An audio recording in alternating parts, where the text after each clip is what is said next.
Hi everyone, ఓం సాయిరామ్.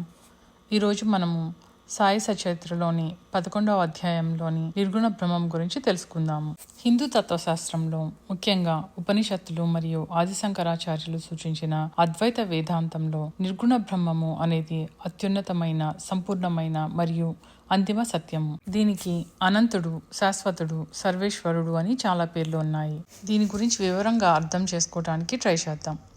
నిర్గుణ బ్రహ్మము అంటే త్రిమూర్తులలో ఒకరు అయిన బ్రహ్మ కాదు. నిర్గుణ బ్రహ్మము అంటే సత్వరజస్తమో గుణములు ఈ 3 గుణాలకు మరియు ఎలాంటి భౌతిక లక్షణాలకు అతీతమైనదని అర్థం. దీనికి ఆకారము, రంగు, వాసన, స్త్రీ పురుష భేదాలు ఏవీ ఉండవు. బ్రహ్మం అంటే అత్యున్నతమైనది, అనంతంగా వ్యాపించి ఉన్నది లేదా సృష్టికి మూల కారణమైన చైతన్యము అనగా సర్వవ్యాప్తమైన అత్యున్నతమైన చైతన్యమే బ్రహ్మము.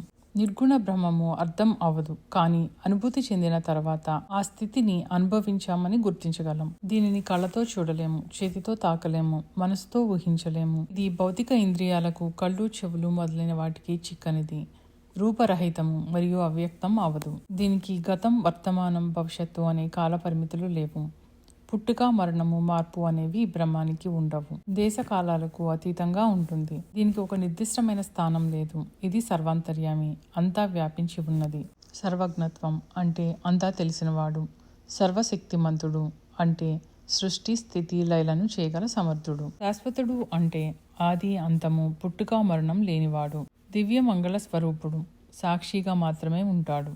సచ్చిదానంద స్వరూపము. సత్ అంటే శాశ్వతమైన ఉనికి, ఎప్పటికీ నిలిచి ఉండేది. చిత్ అంటే స్వచ్ఛమైన స్పృహ లేదా సంపూర్ణ జ్ఞానం. ఆనందం, అంతులేని నిత్యమైన ఆనందం. ఇవి బ్రహ్మం యొక్క గుణాలు కావు, బ్రహ్మం యొక్క స్వభావమే ఇది. అద్వైతం ప్రకారం ఆదిశంకరాచార్యులు జీవాత్మ, పరమాత్మ అనేవి రెండు వేర్వేరు కావు. మాయ అనే అజ్ఞానం వల్ల మనిషి తాను వేరు, భగవంతుడు వేరు అని భ్రమపడతాడు.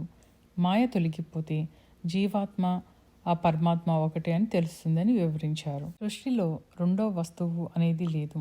కేవలం బ్రహ్మ మాత్రమే సత్యం. మిగతా ప్రపంచమంతా మాయ. దీన్ని నేను అనుభవిస్తున్నాను, దీన్ని నేను వ్యక్తం చేస్తున్నాను అని అంటే అది ద్వైత స్థితి అని గుర్తుపెట్టుకోవాలి.